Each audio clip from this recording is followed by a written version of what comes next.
Welcome everybody to the fourth and final session of diving deeper into the shamanic path. My name's Mark and I'm the founder of One Tribe. So we've had 3 sessions so far. One, reconnecting you to the shamanic path. The second, initiations into the 4 directions. Meeting and working with your spirit guide, which is really at the heart of the shamanic path. And now, how can we dive deeper into that path?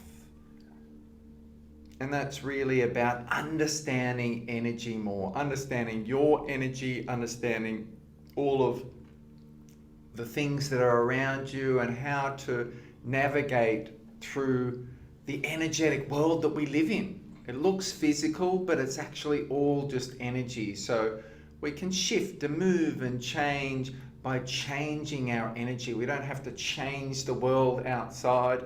We change us, which is energy, and our world outside obviously naturally changes to our energy, to our vibration. If you're joining for the first time, really good, a strong suggestion to go back and do the first 3 parts just so that you get more out of it.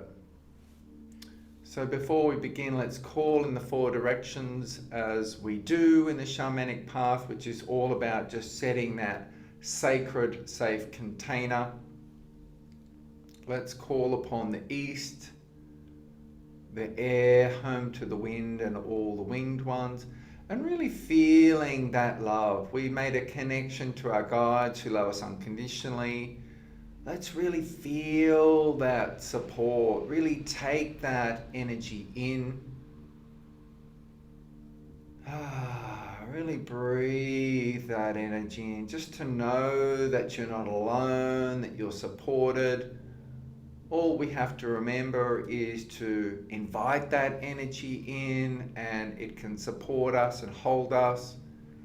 We are part of the oneness. It is an expression of the oneness, and our guides are principally here to support us to remember that we are that oneness, to embody it, to create from it, to dance from it, to live from it. I invite you to breathe that in. So breathe that love in that you've connected with from the last session. Breathe it in. And breathe it right through your whole system as you breathe out. Just blow it through your whole field. Breathe it in. Really ground yourself. And out.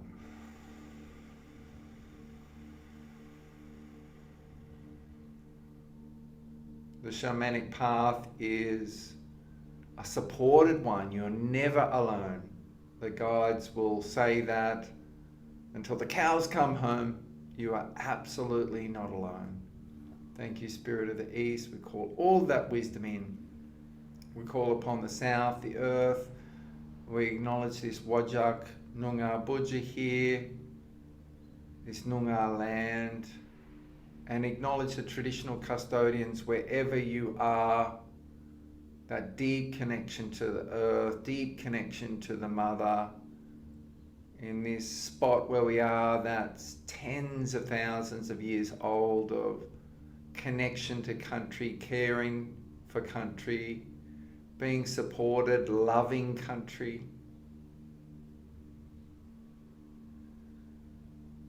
All of the wisdom held in the earth,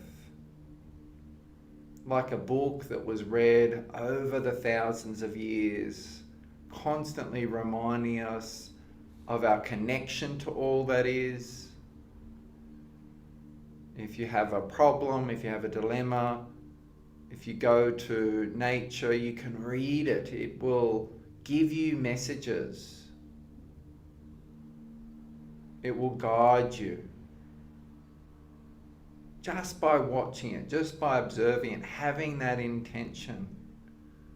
So many times I've sat in nature, taken people to sit in nature, and just with that intention of receiving from it, receiving messages from it, And while you're out there, it might be sort of like, oh, I'm getting a feeling of this and I'm getting a feeling of that and I'm seeing this and I'm seeing that. And then once you've sat and settled for a while, you end up with a picture, you end up with guidance.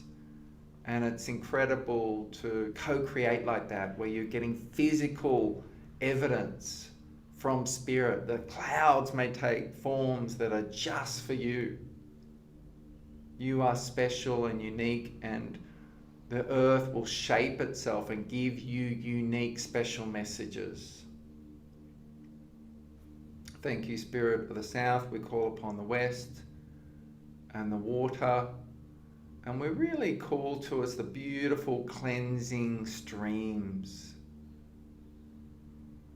to just wash through us. You might be guided to sit beside one, or actually enable that stream of water to go through you as you physically, energetically, intentionally lie in it, and let it just wash away anything that is not serving you in this exact moment of time. Taking in the sparkles of light, dancing on the water, all of the creatures, the beings that live in the water, reminding you of your connection to them, reminding you of the oneness, the interconnected nature of life and all that is.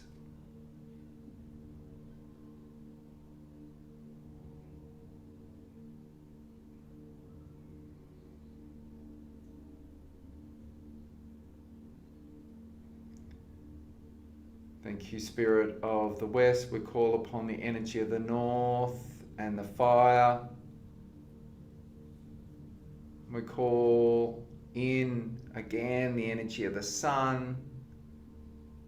We call in the smoke from the ancestors to cleanse and purify our space energetically. Call upon the energy of the sacred bushfires that come through and bring new growth, bring new life, cleanse and clear out the old. And those sacred fires that have been lit in love, prayers sung in love, chants sung in love, prayers made in love. All of those sacred ceremonial fires. We call that energy to us now, whether it be just a small candle flame or a beautiful big bonfire. May we remember who we are from that light.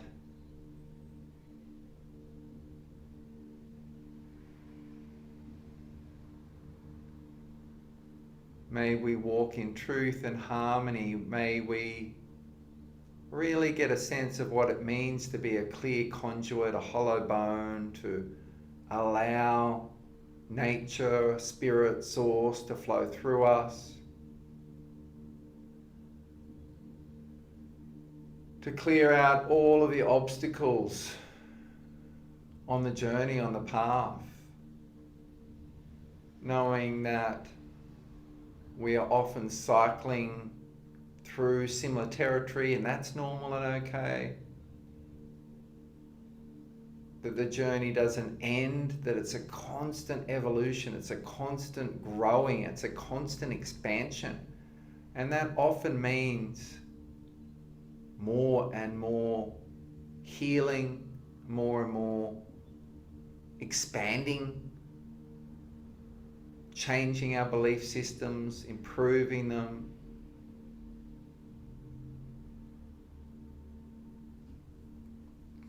changing our relationships with all of creation and especially with ourselves. Thank you, Spirit of the North. We call upon the direction of below, and again Mother Earth, above Father Sky. The sacred in between, where we stand for balance and as that bridge between the physical and spiritual dimensions. We call upon all of our guides who love us unconditionally to hold a sacred container, to be together in a safe way, in a loving way, in a real way, in an authentic way, in a held, loving way.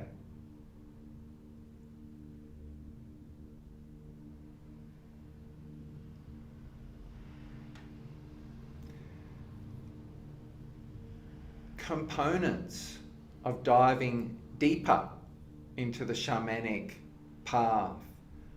Most people are called to the shamanic path to heal themselves, to transform themselves.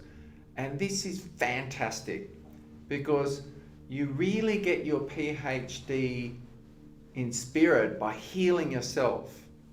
In the shamanic training with one tribe, you can go all the way through it and you get a certificate at the end, you can get access to professional indemnity insurance. All of that's great and wonderful and lovely and amazing. It's incredible.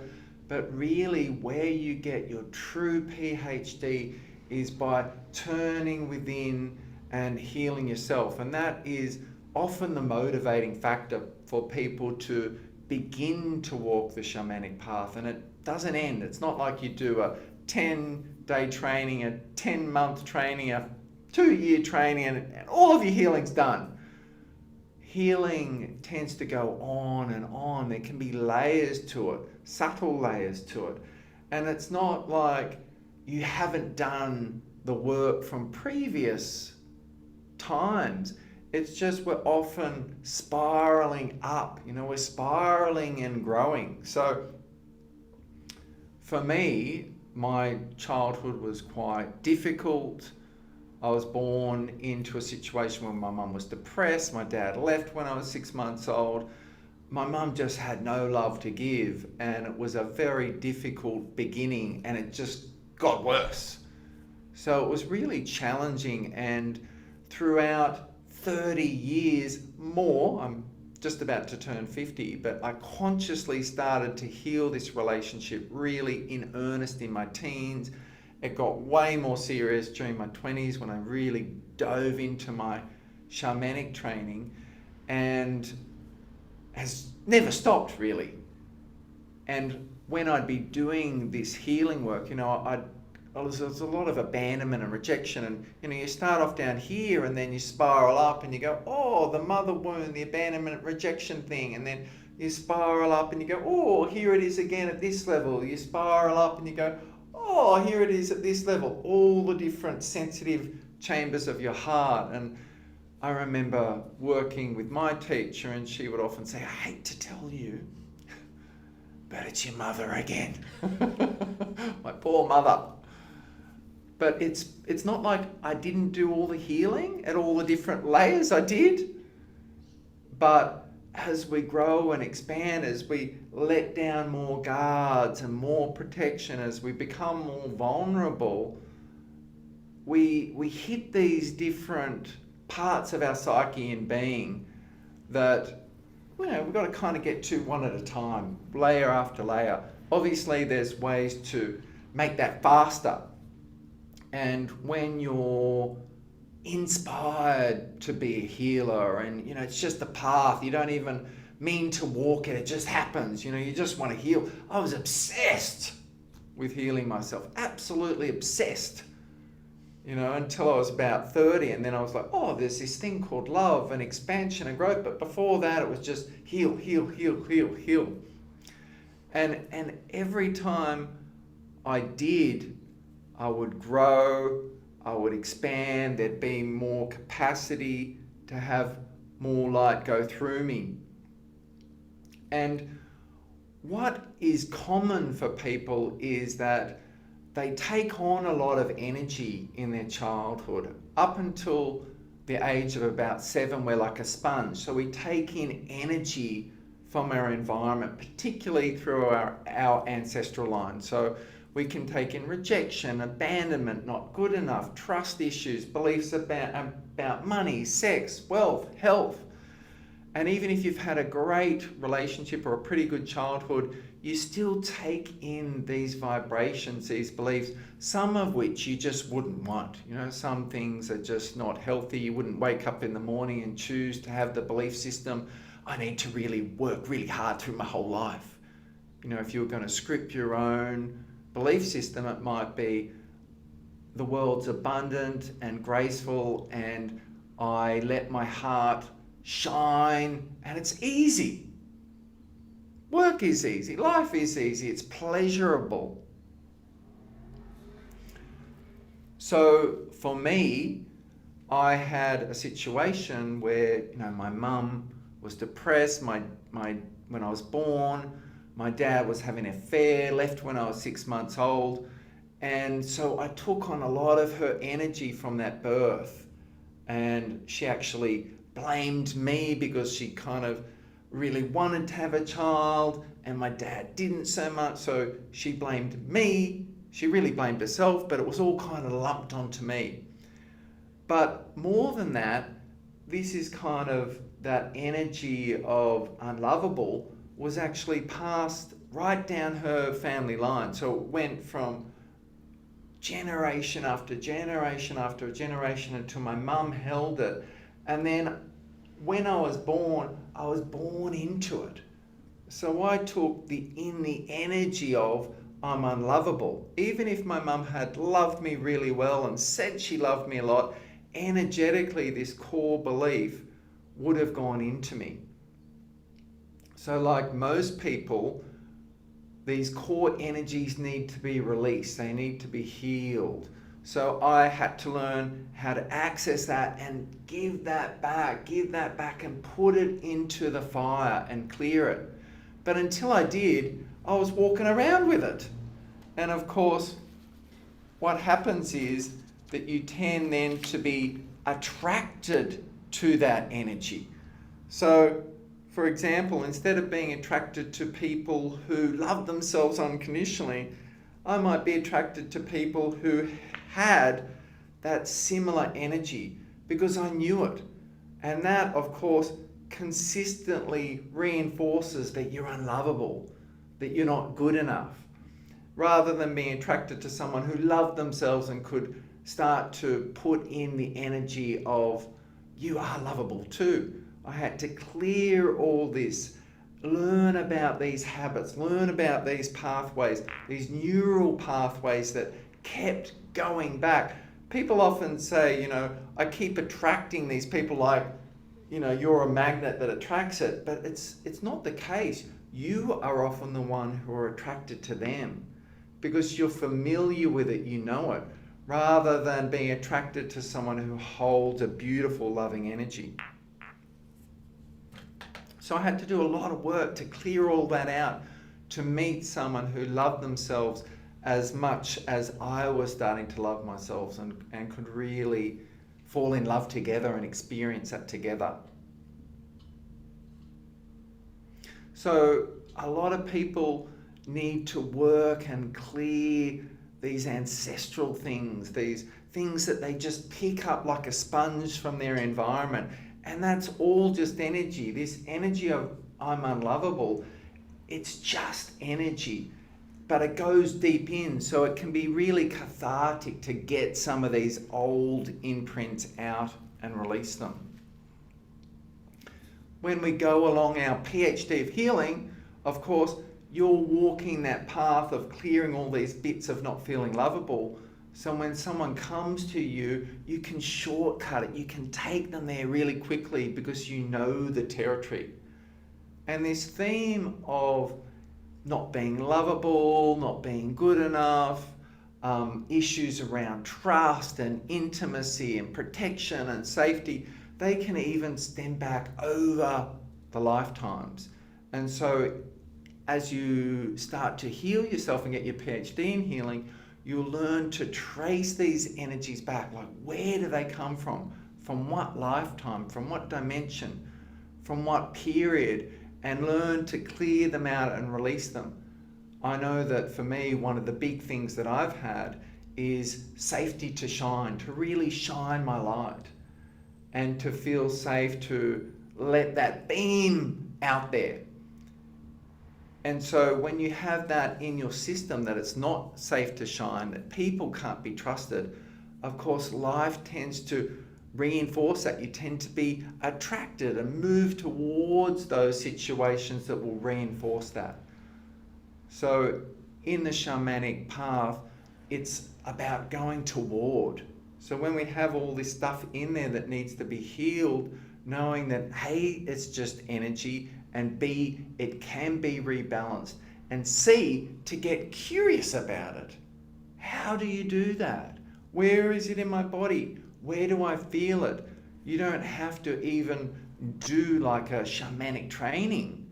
It's great too. It speeds it up. You're in a held container. You learn how to do it with each other, and it's a loving environment.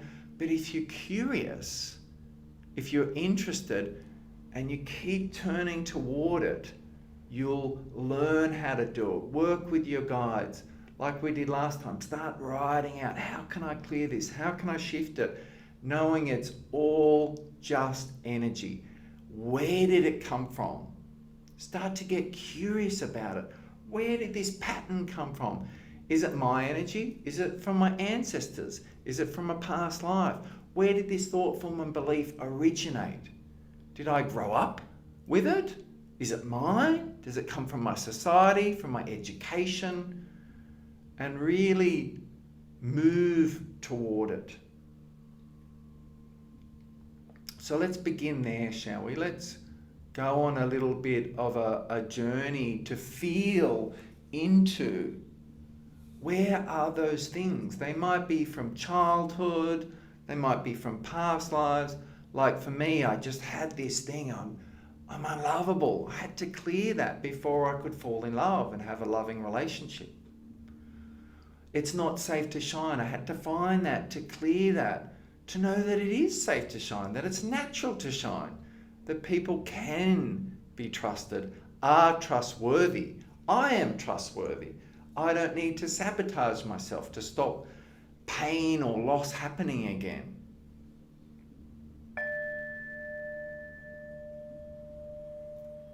So I invite you now to get curious.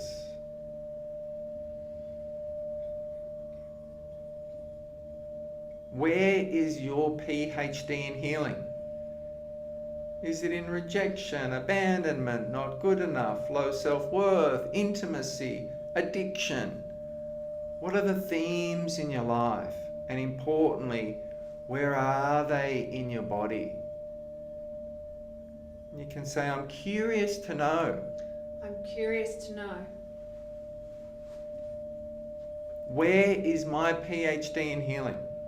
Where is my PhD in healing? What is in my body? What is in my body?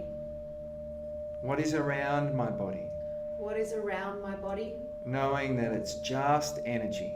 Knowing that it's just energy. I'm not afraid to sense it. I'm not afraid to sense it. To feel it. To feel it. To perceive it. To perceive it. Is it my energy? Is it my energy? Is it my ancestors' energy? Is it my ancestors' energy? Is it from a past life? Is it from a past life? Is it a belief system? Is it a belief system? If so, where did it come from? If so, where did it come from? And where is it in my body? And where is it in my body? So take a breath into that.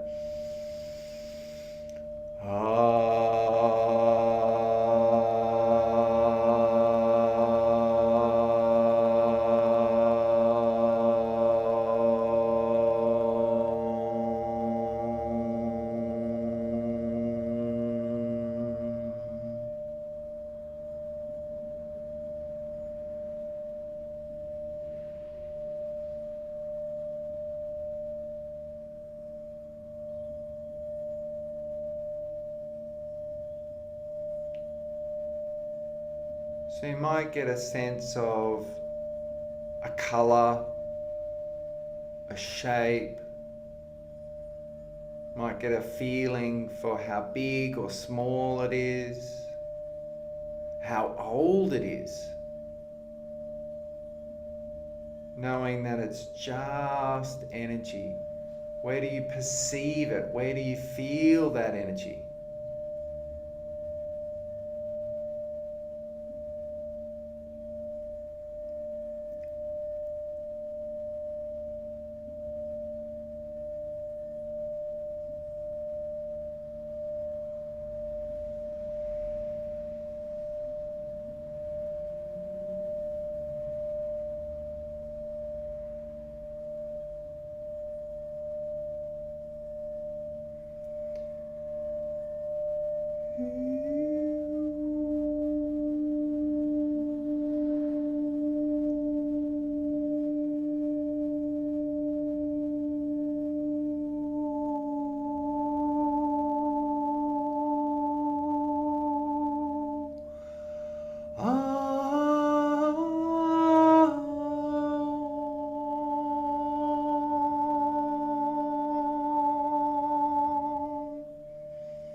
I call upon my guides who love me unconditionally to clear this energy, I call upon my guides who love me unconditionally to clear this energy, to transmute this energy, to transmute this energy, to dissipate this energy, to dissipate this energy, to reduce the size of this energy, to reduce the size of this energy, to free myself from it, to free myself from it, mind, body and spirit. mind, body and spirit.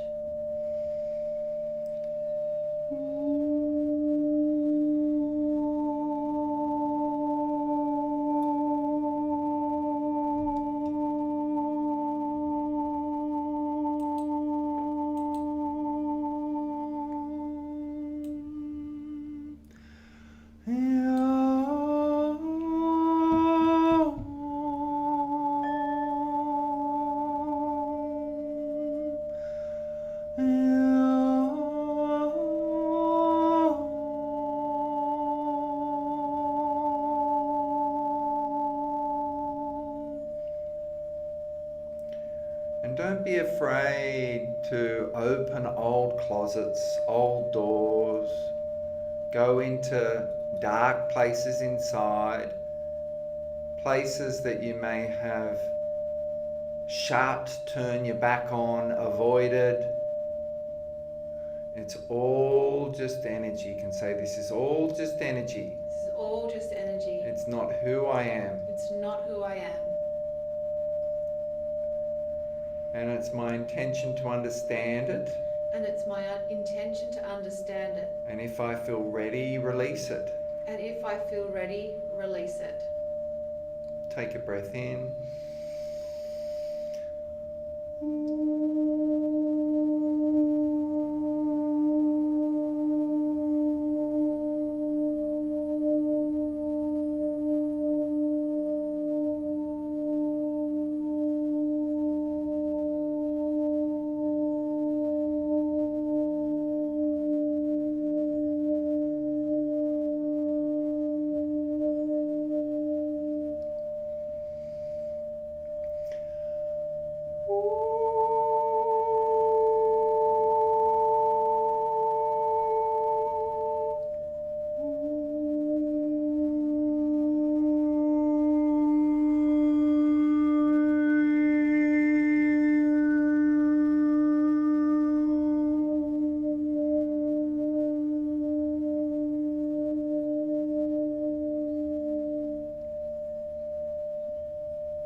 My essence is light. My essence is light. My essence is unconditional love. My essence is unconditional love. My essence is oneness. My essence is oneness. I breathe that oneness in, and I release that which is not oneness. And I release that which is not oneness. That's it. Really just let it dissipate.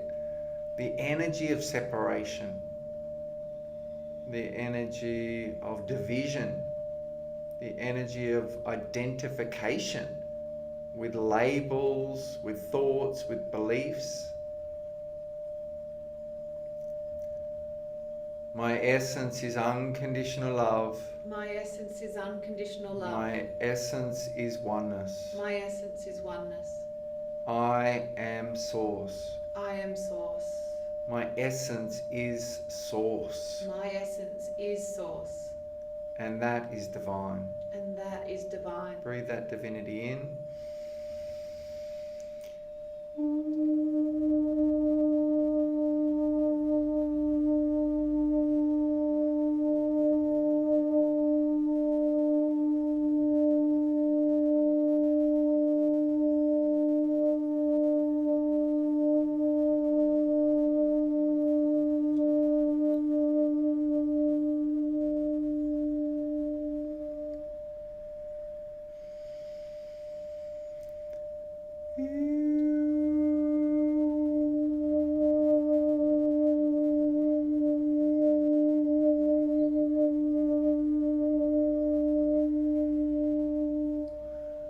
really getting a sense of that energy of oneness and the energy of division, of separation, of identification.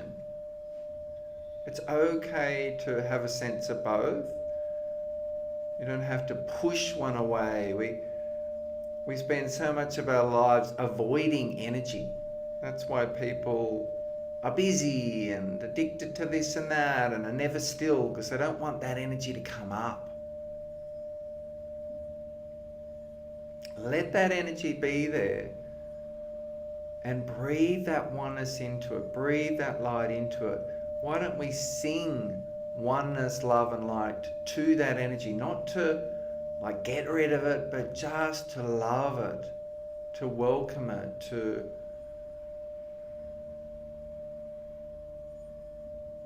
share this light with it. Breathe that oneness in.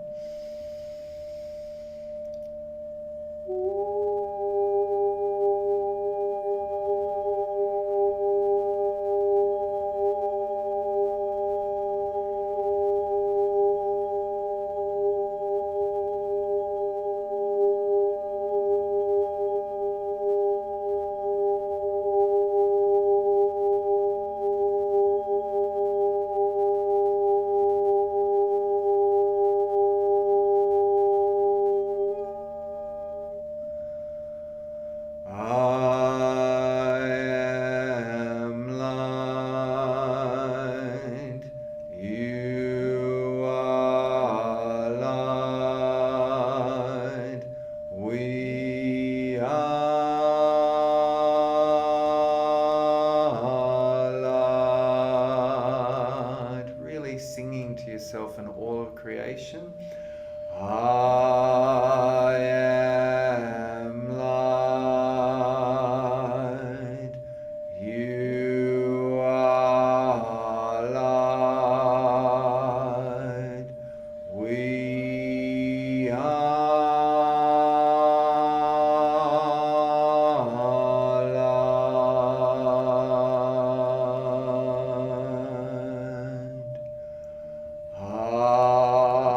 I am light. You are light. We are light.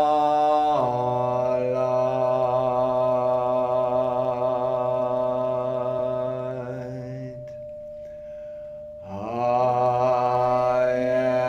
am light. You are light. We are light.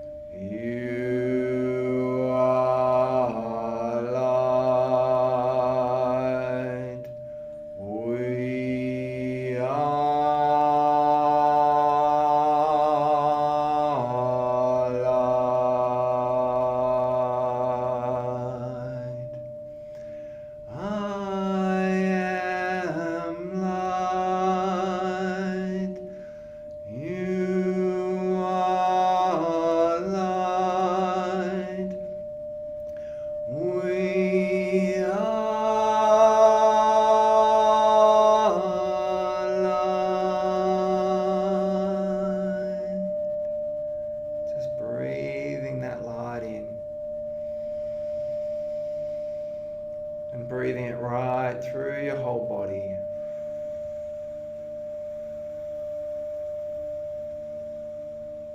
Breathing that light into the darkness. Breathe it in. And breathe it right through your whole body, your whole system. Breathe light right in and through.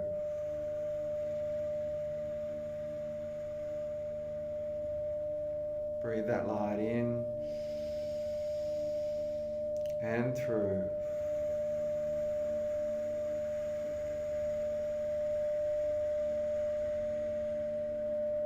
Breathe that light in and through.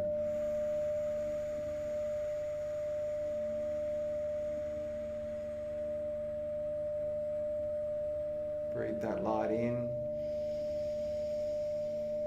and through.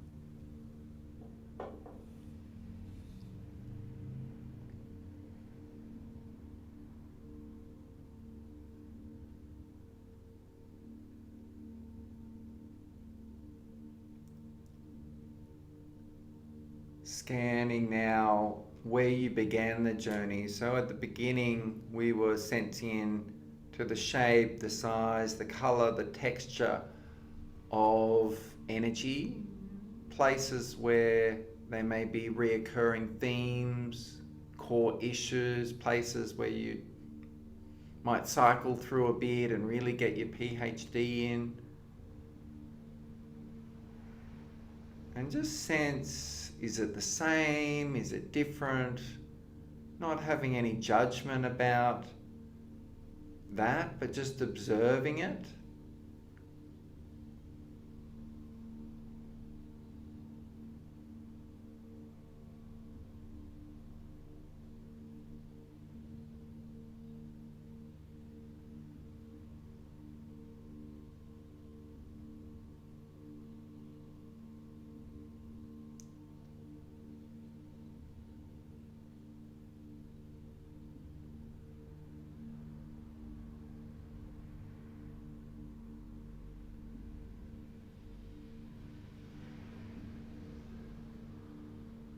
And just taking a few minutes to just grab your pen and paper, and you can do a little bit of writing,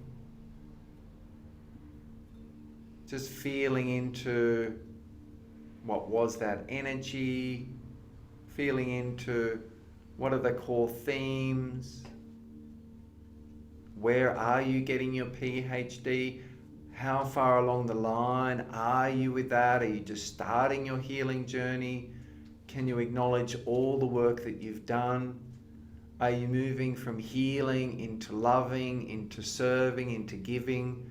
Where are you at on your journey? Just spending a few minutes to allow that to come from your heart, from your soul, from your spirit, to just rise up and find the words on your healing journey. Where are you at?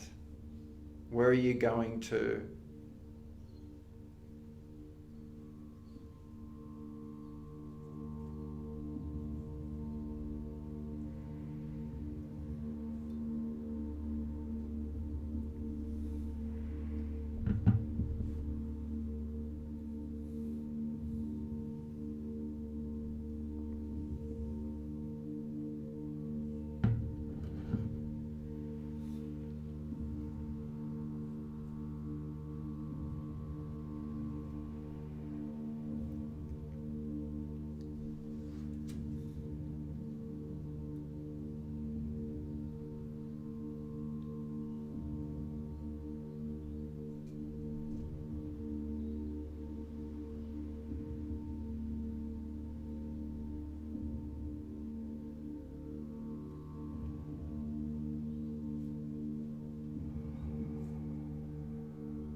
Just one more minute.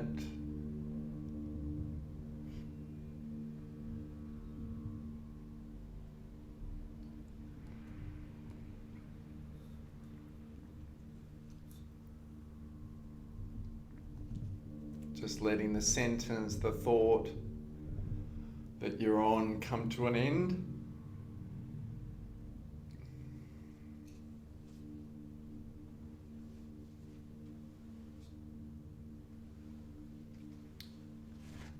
So just a summary there that a lot of people are drawn to the shamanic path to heal themselves, and that's really where you get your PhD in healing. You might go through all the territory, take a lot of time, but then that's how you can help people get there faster.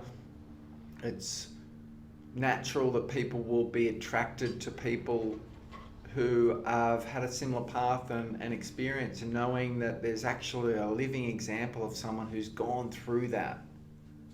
So whatever you've had in your life, welcome it, know it's just energy, start to move toward it, start to get curious about it, and start to open to support, to release and clear it. The next thing I wanted to talk about was our inner child and our adult and our higher selves. We've got an inner masculine and feminine. Basically, we're multi-dimensional beings. And a lot of the work we do is working with that child, because that child is our subconscious, and it's frozen and stuck in time. So if you have some sort of trauma or experience when you're a little person and you're grown up and you're an adult now, but when you were little you had maybe some rejection, told that you weren't good enough, and you really took that energy in, then that becomes frozen and stuck in time. So when you feel the energy of rejection, when you feel the energy of not good enough, this little child will tend to take over to get its needs met. So it'll use all sorts of tactics and strategies to get love, to get attention, to get validation, to be seen, to be heard. And a lot of those things might not even be healthy. You know, that little child may reach for energies from past lives, which are like warring energies. They even may have helpers that are like big, strong energies to protect their heart, to really just stop that similar experience happening again. So you can have your 2-year-old running your emotional relationships, your 7-year-old kind of dictating what happens in your work situations. You can have your teenager managing your finances. It can be a disaster, basically. So a lot of what we do in healing is to really work out what are the appropriate relationships. So the adult is in charge of everything, and basically the child's job is to play. But the child needs to feel that the adult can take over, can be in charge. Otherwise, they will always do what they can to be in charge. And they'll try anything and everything. Like if they were little, they might try being the good girl. They might try, if that didn't work, they'll try being the rebel. They might try yelling and screaming and having tantrums. That might not work, so they might try sulking. They might be manipulative and deceptive, and they might do anything and everything, whatever will work in their family. And then, but they keep doing it, they keep doing it, they keep doing it. And that can really impact your relationship. Like for me, as I was sharing, I took on that unlovable energy, being rejected and abandoned. And how did I cope with it? What was my pattern around that? Because it hurt so much to not have love, to not be seen, to not be validated, to not be supported, just living in an emotional vacuum. What I did was put myself on a pedestal. So instead of constantly being rejected, I kind of rejected my mother. and said, I don't need you, I don't want you, I can look after myself, I think you're hopeless and worthless. And I looked down on her. So living up here was safe. It kind of helped bring distance from this energy of constantly not feeling good enough and not feeling lovable. But what happens is that pattern continues. So you meet someone, and what happens is, as we shared, you're often attracted to someone who holds a similar energy, and so it repeats itself. But they're not your mother, they're not your father, and it's important to get that, and that you don't need to do what you did in childhood to survive. Like, not many people are like my mother, who was really dark and depressed and very selfish. So, like, instead of rejecting people before they could reject you and being overly sensitive, like being all about me and then feeling that they're pushing away, so getting clingy and needy, and that's the most unattractive thing in the world, so they push you back, rather than going through all of that turmoil, you can really take charge of the child and let them know that you're going to look after it so they don't need to. Start to turn toward them, like, what do you need? Mostly, children, the inner child needs to feel safe. They need to know that they're loved. They need to be seen. They need to be validated. They need the love that they didn't get from mum and dad. So they might need the energy of the divine masculine, the energy of the divine feminine. And basically, this child needs to feel that you are the safest person in the world for them, and that you will take care of them and meet their needs so they don't have to. And then they can really integrate into you, and instead of running the show, be in you and start to bring that joy back, start to bring back that sense of play, start to take back some of the qualities that they've lost. So a lot of modalities understand this dynamic of really knowing the child. Like, how does your child act when they feel jealous? How do they act when they feel not heard? How do they act when someone's angry? How do they act when they're accused of something? How do they act when they feel their back's against the wall? How does your child act when they want something and think they can't get it and are trying to work out how to get it? How does your child act when they feel controlled, bullied, manipulated? And that might not even be real. Like, because the child's so active in it, even if someone is a little bit rejecting you, like for me, I would take it as a big rejection. I would reject them before they would reject me, and make the drama happen. Reinforce it. So a lot of modalities know that this is really important, that this child, maybe not a lot of modalities, but we know shamanically, this child will use anything it can to feel strong, to feel safe. It'll use past life energies and entities. It will literally, you call upon past life warriors to stab and protect. It will call upon beings to come over people and deceive them and do anything it can, basically. So it's really important to do this loving thing. Now, what we have learned doing the shamanic training is that a lot of people, they haven't even met their adult. They've never met a grounded, consistent, reliable, safe adult. So when you're working with people, you might say to them, work with your child. They don't even know that they don't know who this adult is. They don't know what a grounded, safe, reliable adult even looks like. So what can end up happening is that you can actually have the child self-soothing itself. So you can go through all these processes of, give me the responsibility, I'll look after you, I'll protect you, but it's just the child self-soothing itself. It doesn't work. So you have to meet your adult. You have to find your adult. You have to be the adult.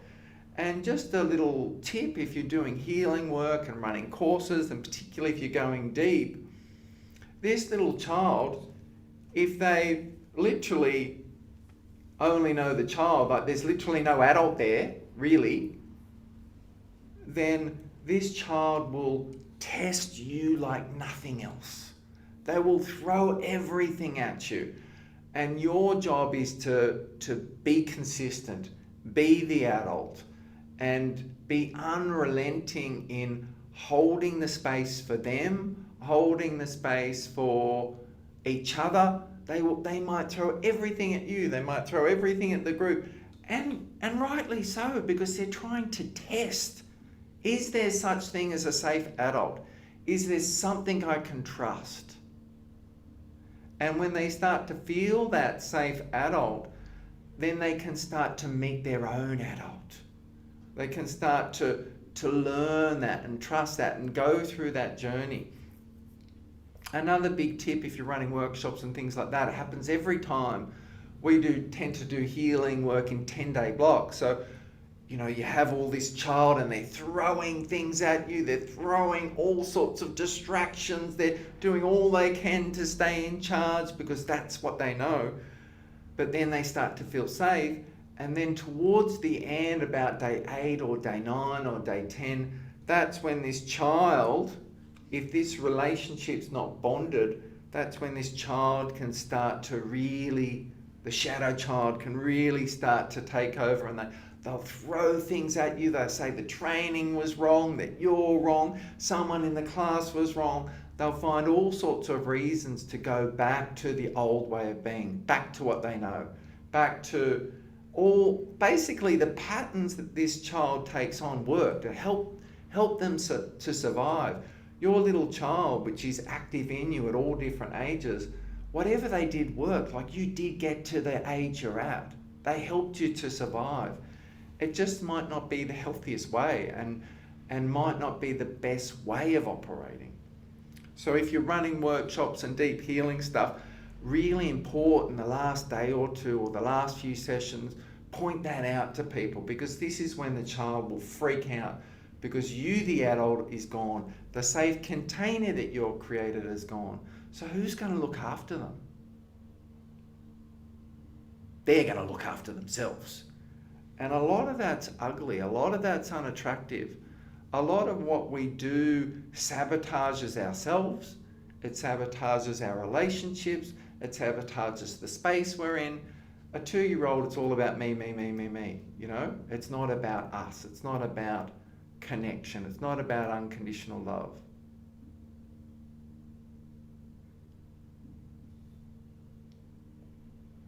When we do the shamanic training, a lot of it is about what is this child, what are their needs, and what are they doing in all these different places and facets and ways.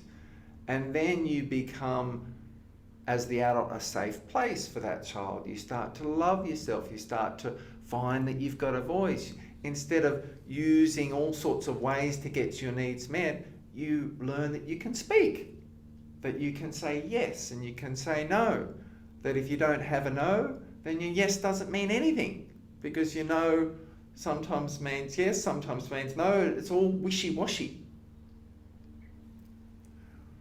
So we'll have a little bit of a break and just feel into that in the break. Like, how is your child? When was the last time you really deeply connected with them? Knowing that there's different ages. How is your adult? What does your adult feel like? Are you kind of only in the adult and you don't play? Then you're going to have a very upset child. What areas in your life is your child taking over? When are you having your tantrums? What is your child doing when they have a tantrum? Is it subtle? Is it obvious? Sometimes it can be a real shock. You know, before I talked about I'd put myself on a pedestal and put myself above, I was quite shocked. I did a lot of training work with my mum's guru, and we were at doing some really deep training together. And what I found was that my little child was a bit anxious and didn't feel kind of settled socially, a bit needy, I think. And so what my child was doing was putting itself on a pedestal, making itself feel better than everyone. And I was shocked to learn that that child was actually pushing other people down, was kind of like pushing others down so that it could feel better, it could feel safer. Shocking. I had no idea that I was doing that. Let's have a 5-minute break, contemplate you, your child, and your adult. So, how do we rebalance that child? What does it need? What we've learnt to do in the shamanic training with One Tribe is to create this beautiful, safe garden in the heart so that the child can come in there. And the child often didn't get the energy from the Divine Father and the Divine Mother, the safety and the love. And we're guided to give that to them, for the adult to give that to them, or for the energies of, beautiful blue light to come through the adult to the child, beautiful pink light to come through, or even their mother and father in the highest form of unconditional love, strength, power and beauty from those qualities to them. And when they drink that in, when they really get that sense of being seen, being heard, being loved, being safe, they start to soften and to rebalance. And then after a while, they want to go and explore the garden. They want to move off. But it can be really important to make sure that there's a new contract in place, because basically that child has been looking after the adult. Anytime there's a similar situation or feeling, that subconscious, that child will automatically kick in and take over. So it can be really important to make a new contract with the child. Child, beautiful one that I love and adore, your job is to play and have fun and be creative, be safe in this garden, and I take care of everything else. You don't have to worry about any adult things. That's my job. Look how big I am now. I'm the adult. Your job is just to play. And basically have a handing over the reins of control from the child to the adult, reinforcing, reaffirming that they're safe, they're loved, they're seen, and that you've got them. They don't have to have themselves and you. It's such a beautiful thing. I remember many years ago being guided to create this garden in my heart. I never had a sacred, safe place just for me. So let's begin there. Turn within and just become aware of this beautiful, safe garden in your heart. It's not a place where you need to do weeding or tending to at all. It's an oasis inside. It's a sanctuary inside. It might be big and wild. It might be manicured and beautiful. It might have animals in there, elements of nature in there, butterflies, even guides who love you unconditionally. But it's not for any people. It's not even for your lover or for your children. Everybody needs a sanctuary within just for them. A place to bring these lost parts back, to bring these parts of us like we're working with here, which we're calling the shadow child, which we don't even know that they're taking over and they're in charge, and they don't care. They'll use anything that they can to get their needs met. So getting a sense of this safe garden, this safe place. How does it feel in there? What do you notice in there? And become aware of how it's safe, how it's protected, how no one can ever find it. These are the qualities. Safety, you can't find it, it's protected, and it's got everything in there younger parts of you could need. It's a place for those young parts to actually grow up inside you. in a safe way to integrate fully. Because remember, with the subconscious, which is the child, it's frozen, stuck energy. That's all it is. Frozen, stuck energy. So for that 2-year-old, they're still 2 and the danger's still there. For that 7-year-old, they've been ashamed and humiliated and that's still there. For the 13-year-old, the threat and the danger, it's ever present. It's never gone away.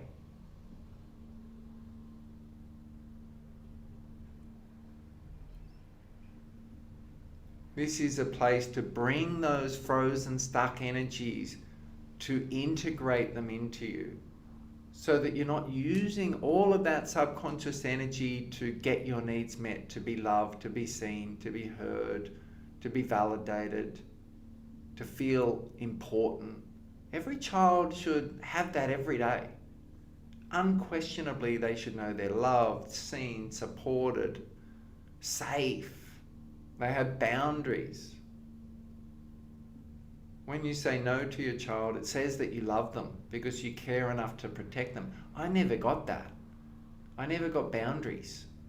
I was always trying to push up against something. It was never there.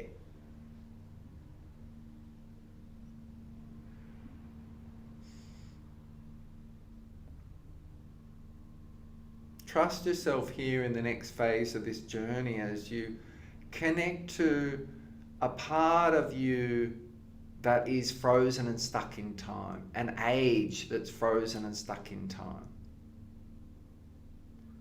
A part of you that we would call the shadow child, that is some way in charge or takes over, and because it's in the shadow, you don't even see it, you don't even know it.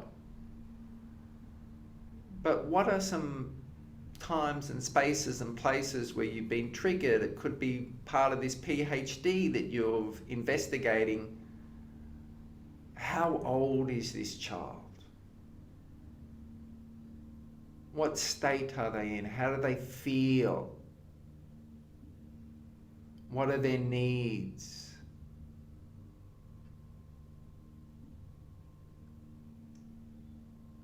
Become aware of that if you can. And that might just be feeling energy in your body. It might be knowing it's there, sensing it.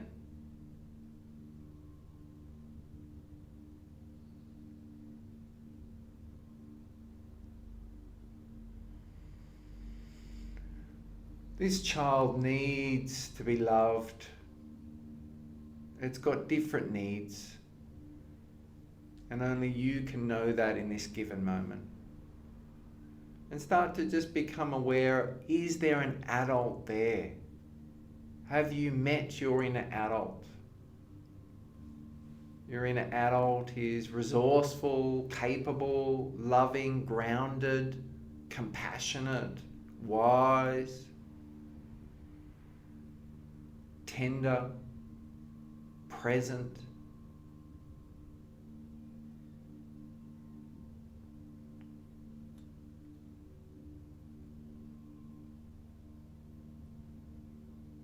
And maybe you haven't had that consistent love. That adult consistently turns up. Even when they're challenged and pushed, they still turn up.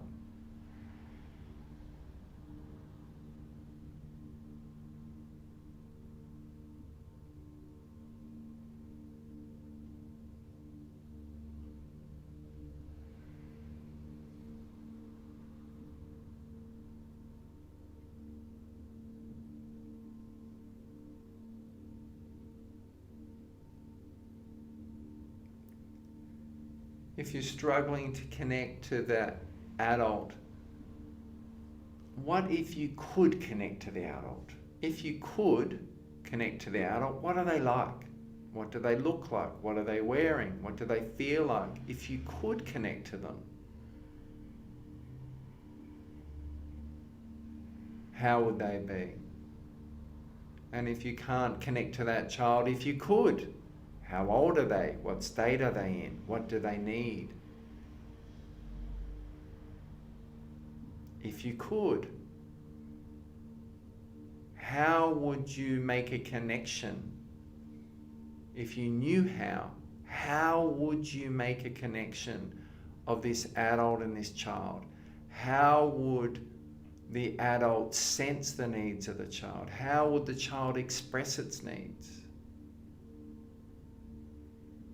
How would the adult come down to the level of the child so that they really know that they're seen and felt and safe? If you knew how to invite that child into the garden, how would you? What might they need to feel safe in the garden? What might bring them into the garden more easily? Would they take your hand? Is there a treat in there for them? Is there something safe that they connected with as a child that could be in the garden for them?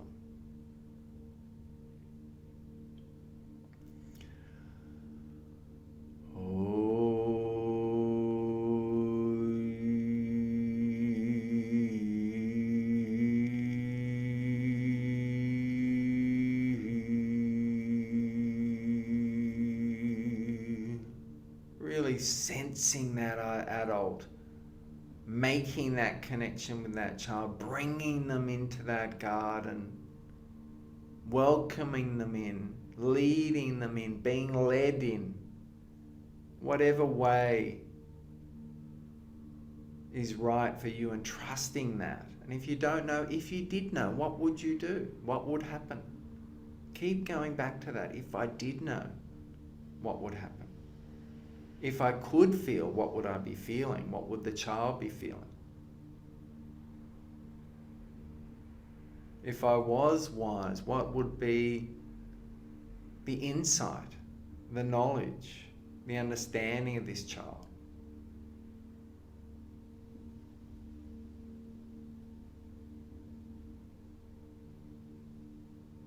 And introduce yourself. You can say to that child, I am the older you.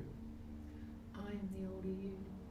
It's my job to love and protect you. It's my job to love and protect you. Look how much older I am than you. Look how much older I am than you. We made it. We made it. We arrived. We arrived. It's safe. It's safe. And I've learned so much about life. And I've learned so much about life.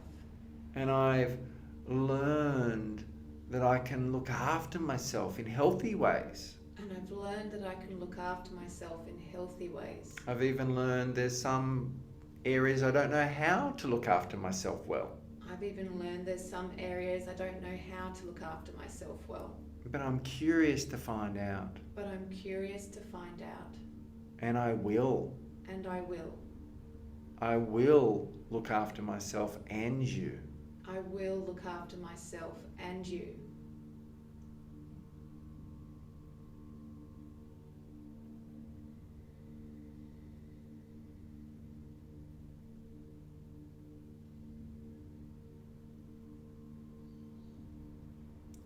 I want you to perceive now, I encourage and invite you to have this sense of the adult and the child being together, and the adult has its right arm and hand on the child, and it's bringing through this beautiful, majestic blue light. Just sense and know that's happening. And this blue light represents the energy of the divine masculine.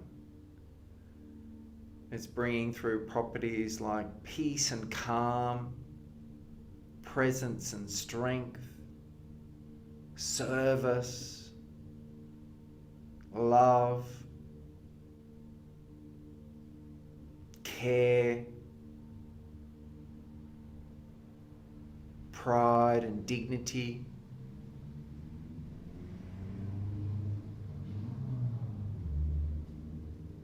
And allow that child to receive those qualities.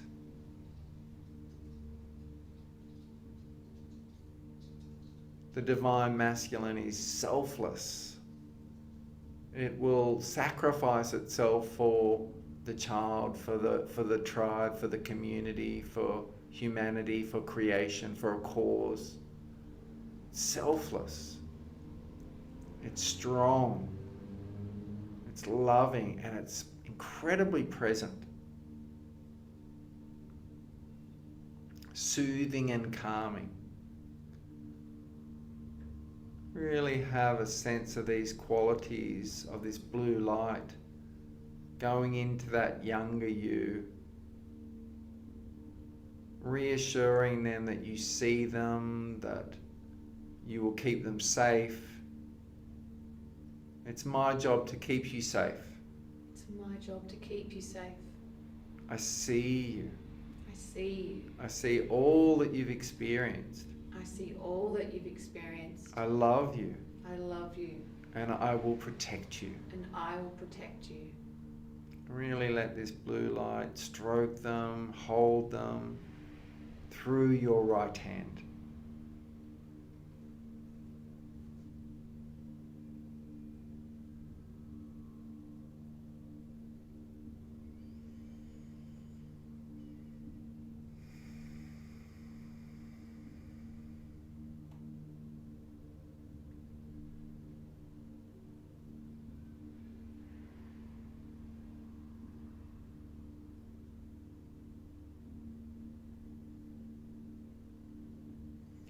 And wherever you are on the journey is fine. Don't judge it. For some, it'll be just meeting their adult for the first time. That's a huge thing. For some, it'll be just sensing the child for the first time. That's a huge thing. For others, it'll be going deeper into the journey and really rebalancing their child. But don't judge where you're at. Have compassion. Each one of you is different. Each one of you really needs a tailored journey just for you. So let that happen in your own heart, in this garden of your heart, in your way.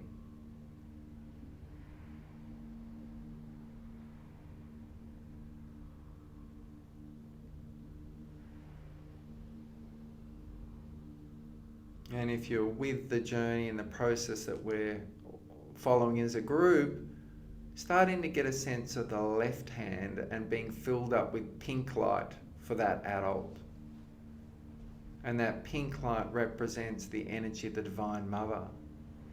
And you can allow that pink light through your left hand to touch that child and start to fill them up with that light too. Filling them with the energy of unconditional love, with being completely aware of the needs of the child before the child's even aware of their own needs. This sixth sense, this deep intuitive knowing of exactly what that child needs to thrive, to feel loved, to feel held, to feel seen and heard, appreciated, to flourish and flower, to blossom in the world. Aware deeply of their emotional state and needs, their intellectual needs, their physical needs, their spiritual needs.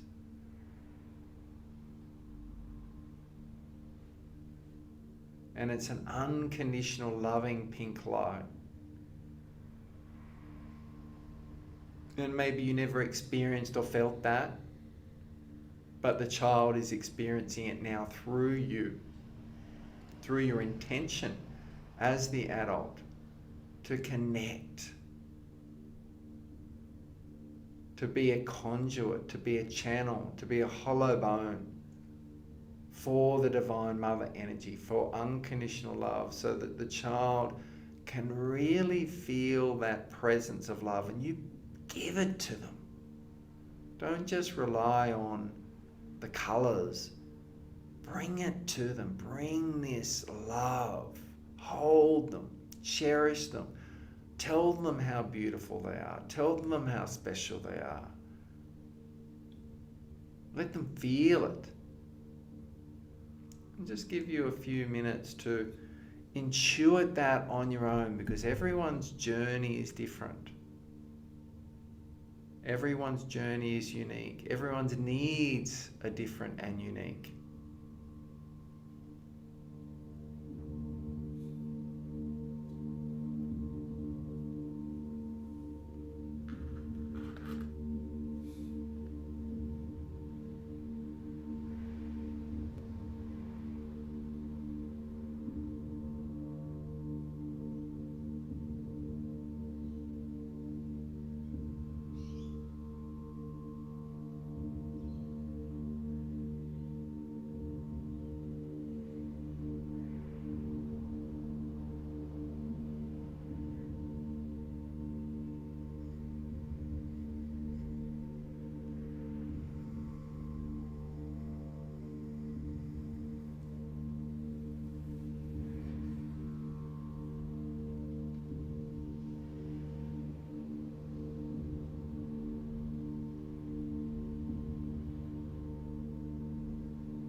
really allow your higher wisdom, your higher self, your guide to love you unconditionally, to add to the colors, to the light, to the love, to the presence.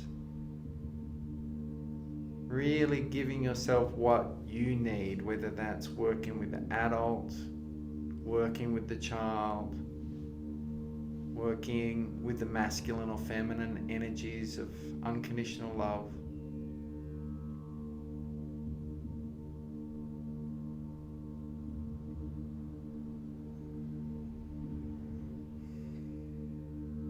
And as you're doing that, just having a sense of the child's grip on your life, on running your life, loosening a bit,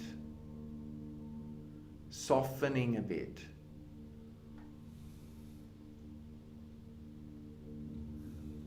As it starts to trust you, trust the adult, and begin to rebalance.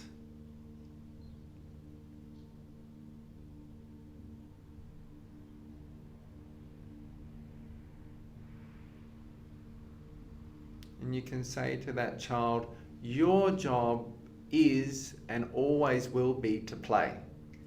Your job is and always will be to play. It's my job to take care of everything else. It's my job to take care of everything else. I will look after and protect you. I will look after and protect you. I will meet your needs. I will meet your needs. I will be your voice. I will be your voice. And I will do that in healthy, powerful ways. And I will do that in healthy, powerful ways. And begin to feel if they're willing to give you those responsibilities that previously were theirs. Remember, these are stuck, frozen energies, moments, packages of time. And they've been responsible for keeping you safe, for getting your needs met, for being seen, loved, heard.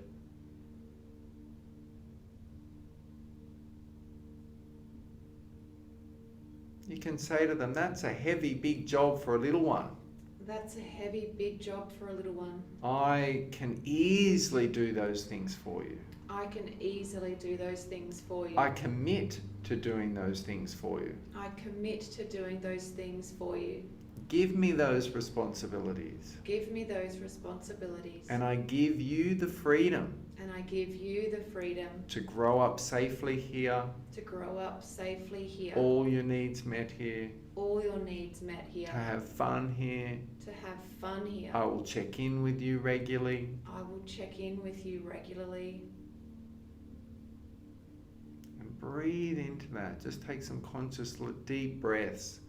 Bringing presence, bringing awareness to what you're doing. You're taking responsibility from a child to the adult.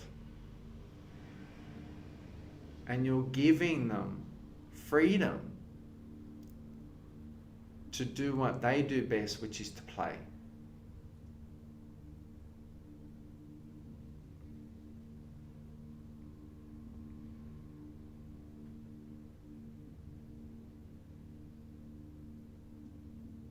And get a sense of how they feel. And if you can't get a sense of how they feel, if you did have a sense, and if you could have a sense of how they feel, what would it be? Would they feel freer or free? Would they feel content and safe? Would they be ready to go off and explore and play?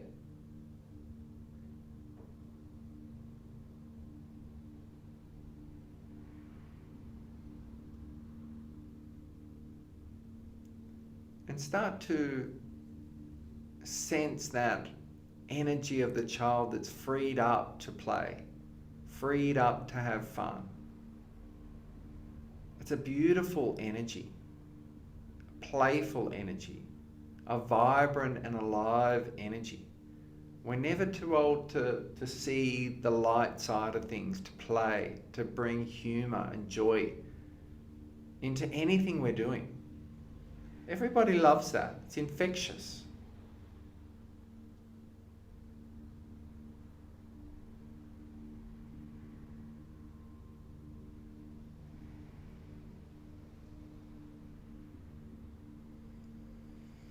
And get a sense of that adult, how it feels to have that responsibility, which is not a burden, it's a strength. It comes natural. You also have access to intuition and love and your guides. You're not doing it all on your own. There's this beautiful, safe playground of life to explore how to do this well. And believe me, you'll get plenty of experiences and chances to get it right.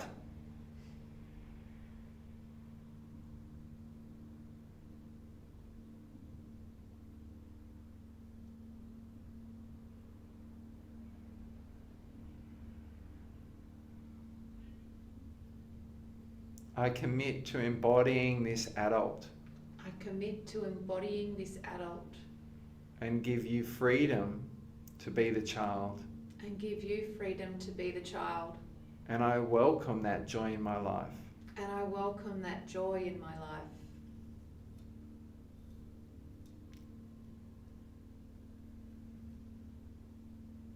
And breathe that in as you sense a separation starting to occur. Your child is being loved and looked after.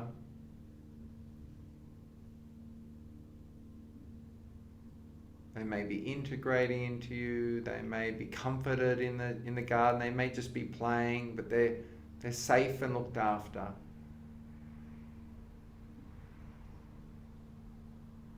So that you can start to come back to you.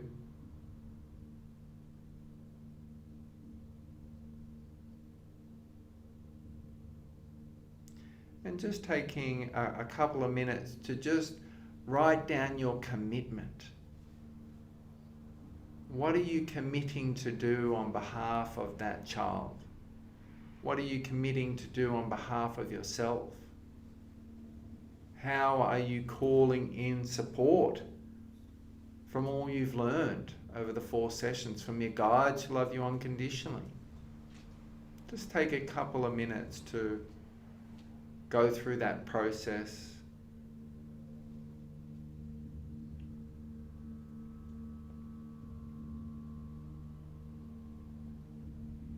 What commitment are you making to yourself and your child? And the support to help you, welcoming that in.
Just finishing up the sentence that you're on.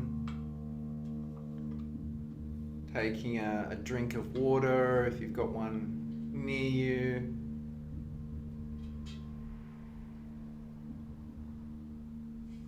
And just coming back into this moment.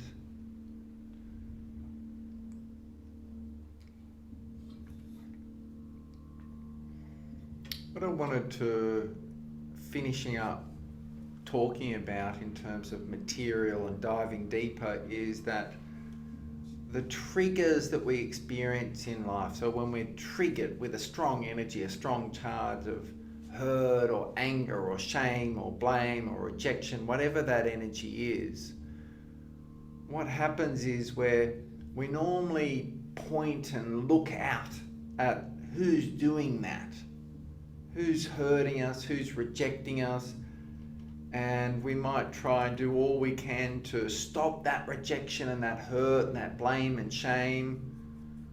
So we try and control the situation, try and control them. Generally doesn't work. So we do things and that person does things back, and before you know it, there's this big energy war, and people might not have even chatted to each other about what's going on.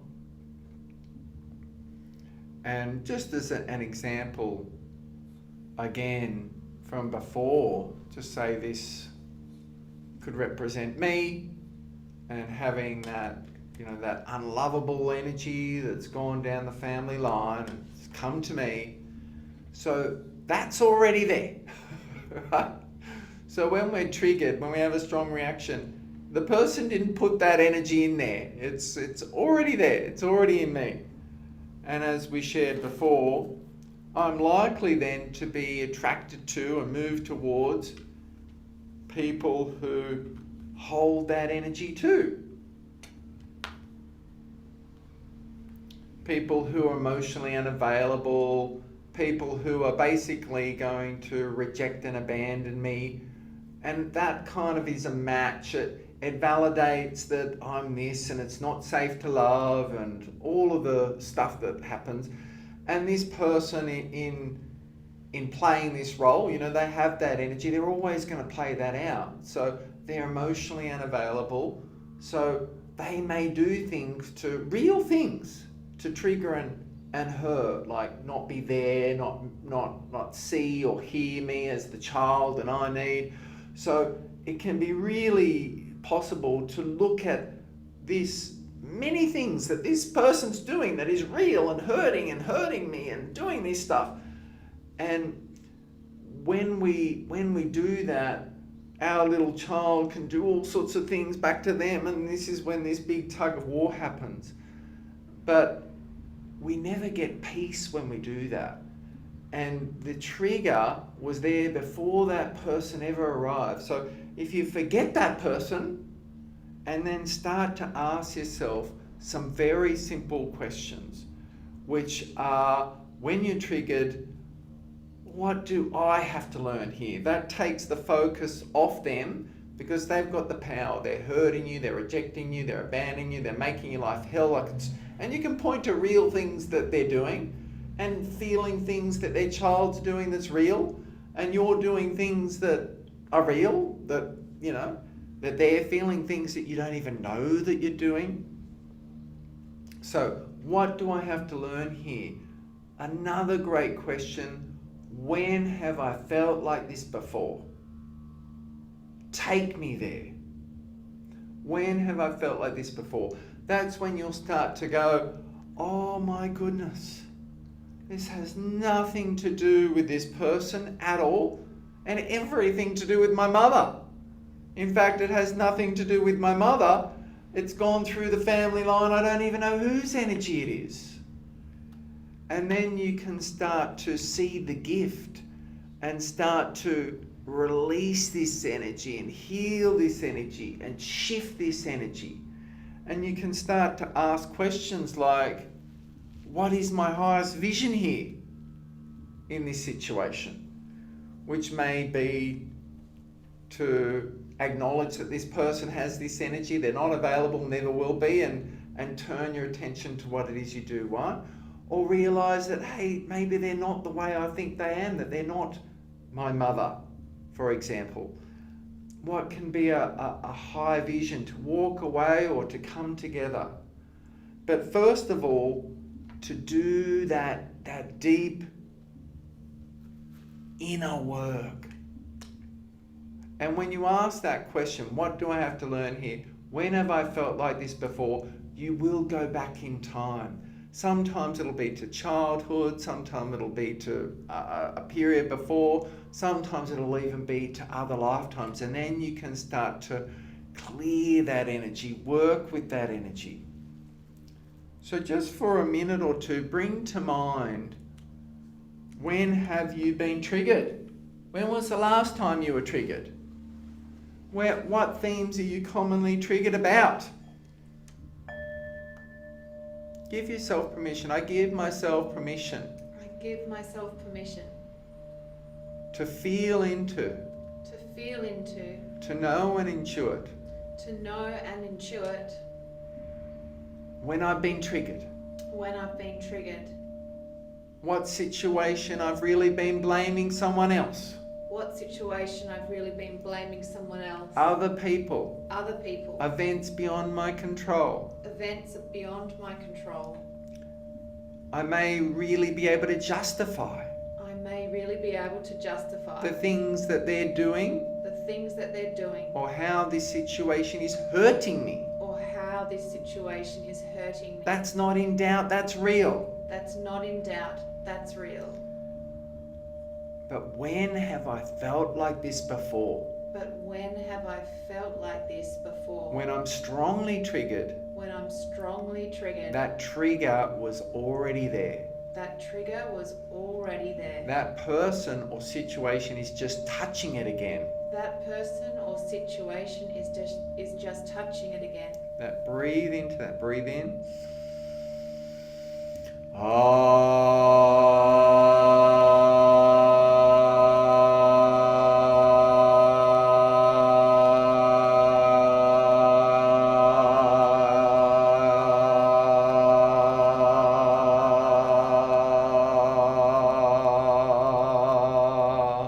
Body, I command you.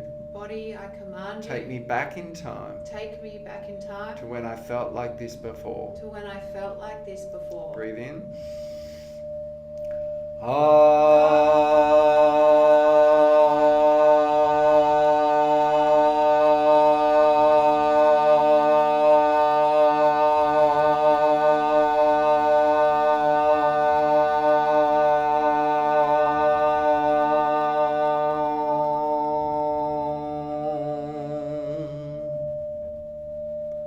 And don't go right into the energy of it, just observe it. Feel it from a bit of a distance. Was it something from an earlier time in life? Was it in childhood? Did it go beyond this lifetime?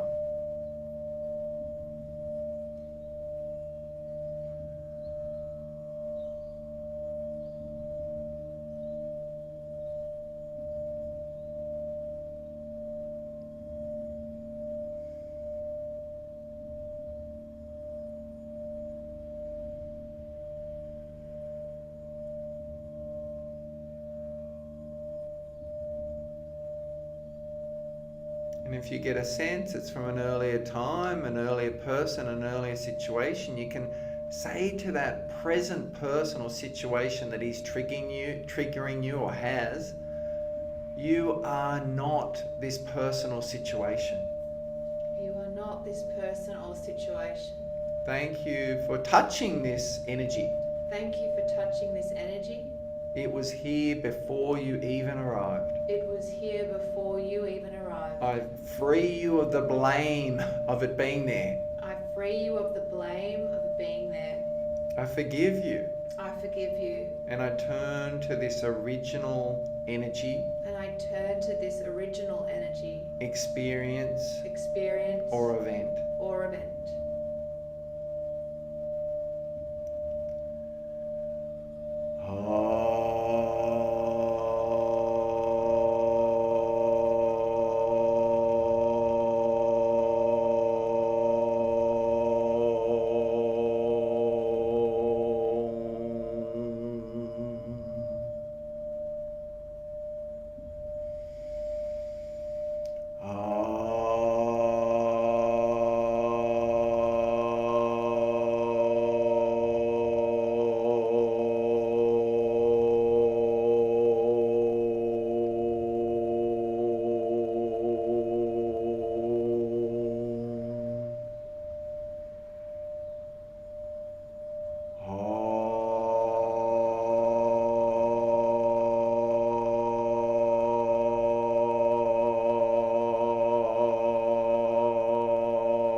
Just taking a step back from that energy.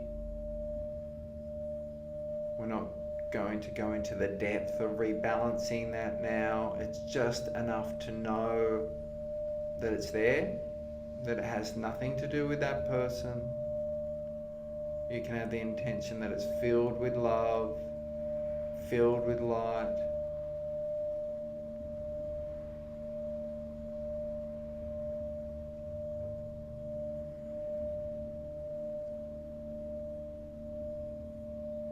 You can say, I am not this event. I am not this event. I am not this trauma. I am not this trauma. I am not this experience. I am not this experience. I allow it to be loved back to light. I allow it to be loved back to light. I allow my source energy I allow my source energy to recalibrate this back to source. to recalibrate this back to source. All on its own. All on its own. In its own unique, healthy way. In its own unique, healthy way. And in its own time. And in its own time. And way. And way. Really give it over to source, your source. Give it over to your guides that are a fragment of source, an embodiment of source, that remember themselves as source, which can help you to embody and remember that too.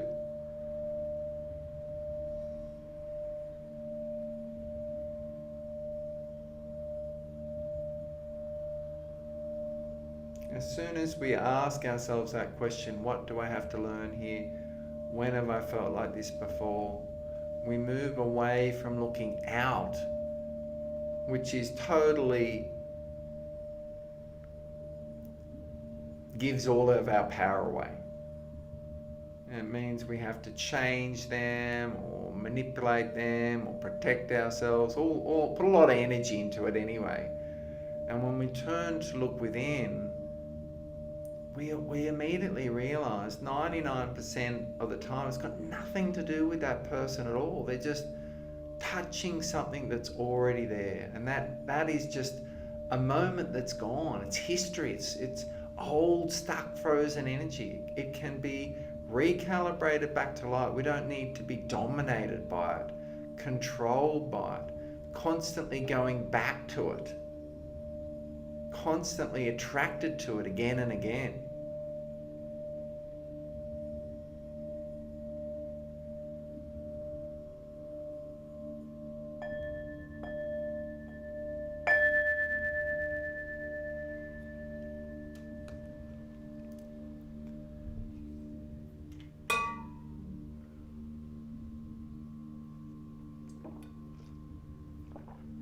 Just starting to quietly come out of that journey.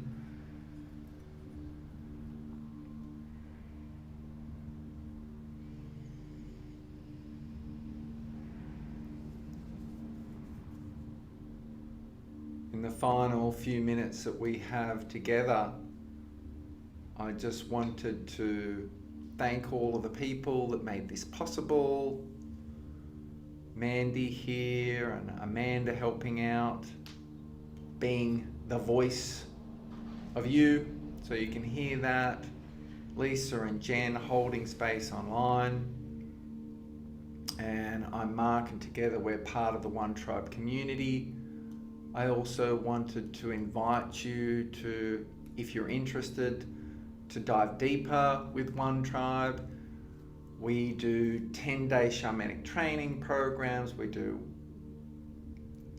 healing retreats, and we do sound healings, we do one-on-one shamanic healings.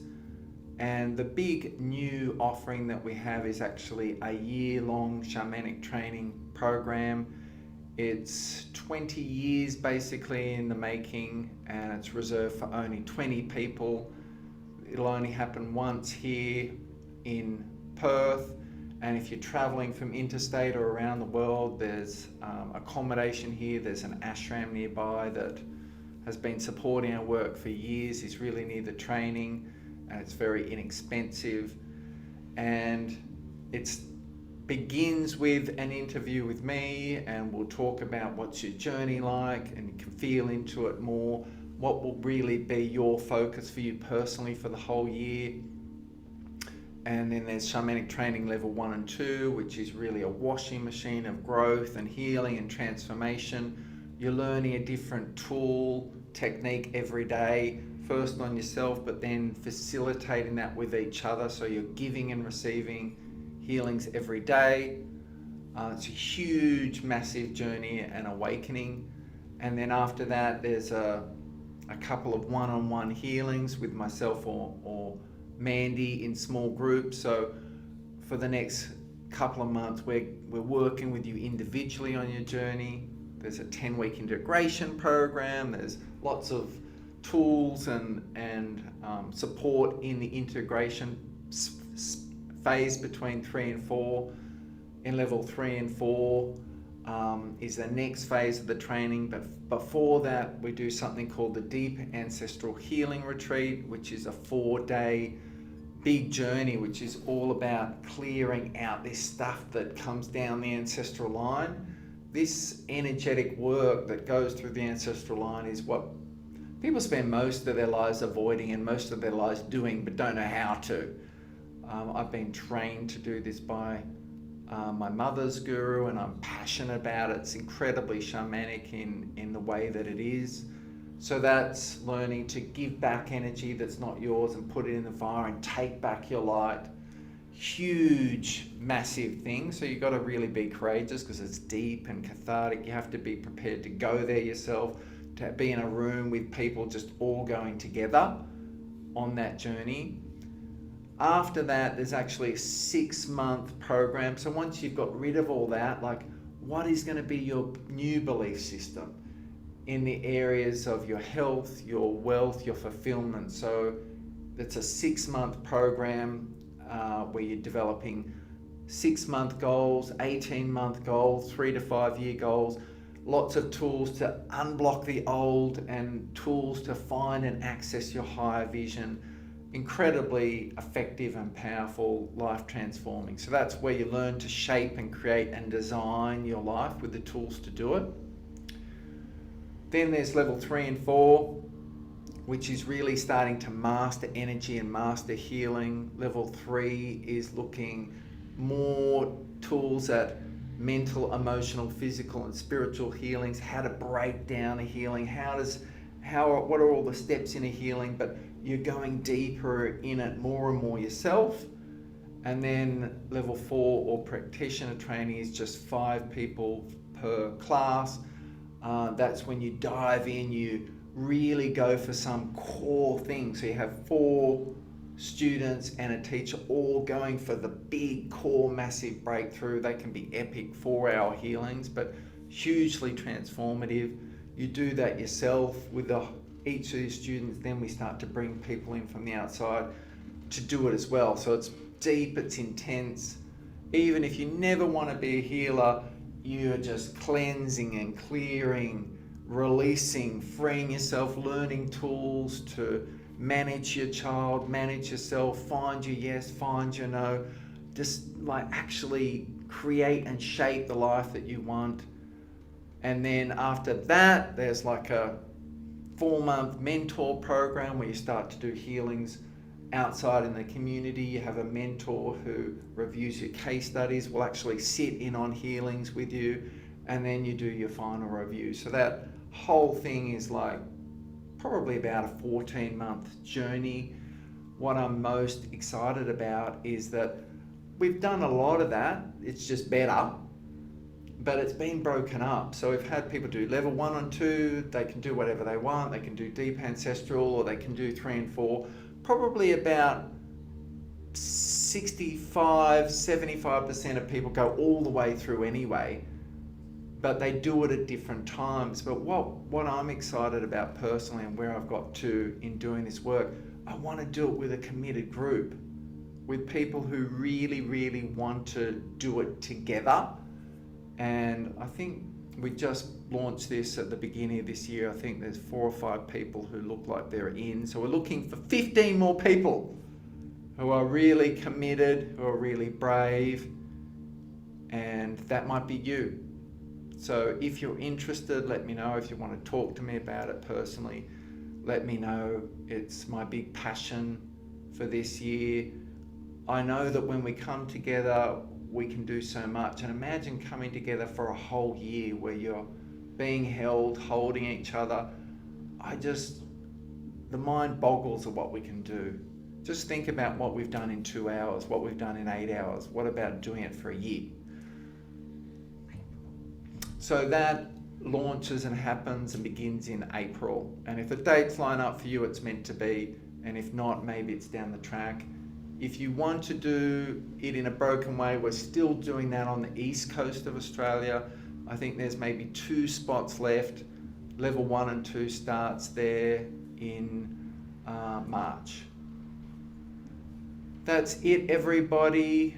We've been on a huge journey. Before we close and say goodbye, we'll close down the 4 directions. If you want to stay back and talk to me or ask any questions about what you've experienced or anything that you want to about the journey, you're invited to. So thanks again to you. Thanks again to everybody who made this possible. Thanks to Joey, our admin manager, who's always in the background making everything happen. So with that, we give great gratitude to the east, the south, the west, the north, the direction of below Mother Earth, above Father Sky, the sacred in between. To all our guides who love us unconditionally, we thank you, and we close the 4 directions down. And we end the 4th session and the whole program of diving into shamanism. Thank you so much, and goodbye.